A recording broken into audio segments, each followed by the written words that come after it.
So interesting little insight. What promises are you making to make you do a plan to get out of your situation? That's a very interesting situation, isn't it, to think about.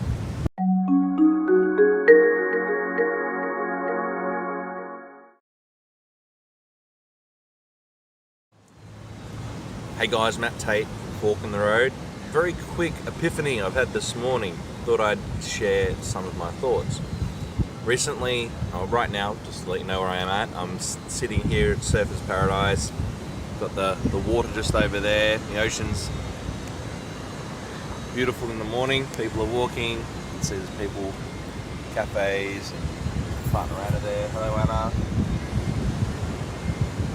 And so I'm sitting here with her having a coffee, and I realised that as we're looking to set my partner up in a cafe, I looked at what's the difference between my coaching clients and my coaching business and setting up in a cafe.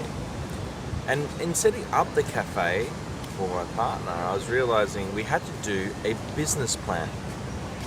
And as you're doing a business plan, I thought, well, what's the difference between coaching and a cafe where a lot of coaches won't put together a business plan? And then I had the realization is you're making a big promise. You're signing a lease. And so you need to justify to yourself you're going to have the money.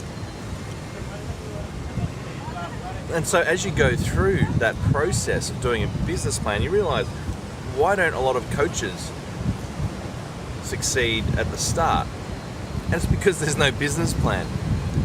Doing the business plan with my partner, I was realizing with Anna, there's actually a lot that goes into it. There's actually a lot of research that goes into it.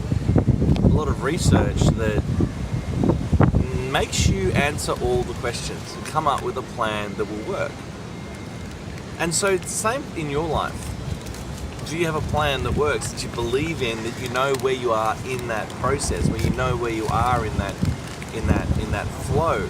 The bigger the problem is, the more you probably need a plan. And you need some help, and you need someone to guide you through. And that's what I do with my coaching clients. And so, do we have a plan in our life to solve the problem that is going on? And often the answer is no.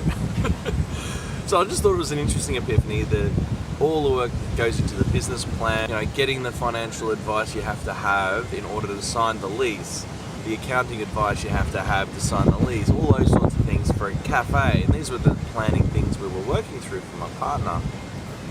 And then I realized, actually, every coach needs one, a business plan. But then I realized, actually, every person needs a plan of some sort. And it can be not a highly detailed plan because you're not making as big a promise, but the bigger the promise, the more you need to plan it. The lower the promise, the less you need to plan it. I just thought it was a very interesting metaphor, crossover from a cafe setup to, where you're signing a lease, to the coaching setup of a business where you're not really making any big promises because it's a very low cost entry business. And then looking at your own life where, well, you've got a problem, do you have a plan to get out of it? And the answer is no, often, and we just suffer to the end of time until we nearly break, and then we get enough pain where the problem becomes big enough that we do something about it. And then you go to someone to get help, like myself, an NLP coach. So interesting little insight. What promises are you making to make you do a plan to get out of your situation? That's a very interesting situation, isn't it, to think about.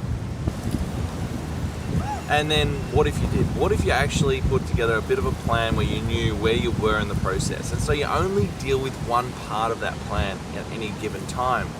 Because with a cafe setup, obviously there's hundreds of bits to it. With a coaching setup, there's not as many, but there are still plenty. And when you are talking about your own problem, there's lots of things you can do to come up with 5 steps. Just 5 simple steps will change your life. 5 simple steps from where you are now to where you want to be. Where you're going to move forward is really valuable. This is Matt Tait from Fork in the Road. Bit of noise around me, but I just thought I was inspired to make this video.